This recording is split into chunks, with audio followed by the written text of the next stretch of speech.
சிறை 1000ல் பாகம் 26. அந்த வாட்ரு அப்படியே இங்கே சர்ச்சு முடிச்சுட்டு அடுத்த பிளாக்கு போவாங்க. அடுத்த பிளாக்லேயும் சர்ச்சு பண்ணிவிட்டு அதுக்கு அடுத்த பிளாக்லேயும் போவாங்க. இருக்கிறத கைப்பற்றிக்கிட்டு அப்படியே ஜெயிலர்கிட்ட போவாங்க. ஜெயிலர்கிட்ட போனோடனே இதுதான் சார் இருந்துச்சு, தம்மோ செல்ஃபோனோ இல்லை சார் அப்படின்னு சொல்லுவாங்க. இந்த தொகுதிகளை போனவங்க வந்துட்டீங்கப்பா, அந்த தொகுதிகளை போனவங்க எங்கே அந்த வட்டுகள்லாம் அப்படின்னு ஜெயிலர் கேட்பார்.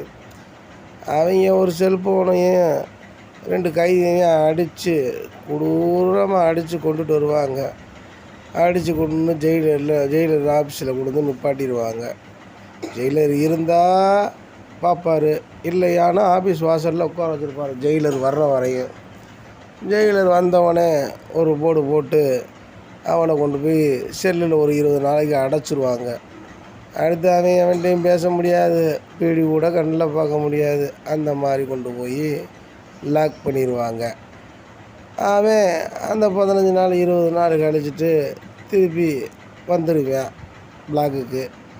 இது சிறை கைதிகளுக்கு சகஜமான மேட்ரு.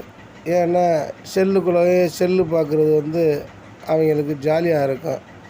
ஆனால் அந்த 15 நாள் பனிஷ்மெண்ட்ன்றது அவங்களுக்கு தெரியாது. புதுசாக போகிறவங்க தானே, ஜெயிலுக்குள்ளே இருக்கவங்க தானே, அதனால் அவனுக்கு அது ஜாலியாக தெரியும். நம்மளும் பனிஷ்மெண்ட்டு செல்லில் இருந்துட்டு வந்துட்டோம்ல, நீ நம்மளும் ரவுடி ஆயிடுவோம்ல அப்படின்னு ஒரு கணக்கு போடுவாங்க. இவங்களுக்கு தம்மை அடித்து விட்டவன் அண்ணனுக்கு தம்மை அடித்து விட்டோம்ல அப்படின்னு சொல்லிக்கிட்டு சைக்கிளில் ஓட்டுறான் ஏரியாவுக்குள்ளே அப்படின்னு சொல்லிட்டு 2 பேரும் போய் ஏரியாவுக்குள்ளே ஆற்றுக்குள்ளே உட்காந்து 2 செருட்டு தம்மை போடுவாங்க.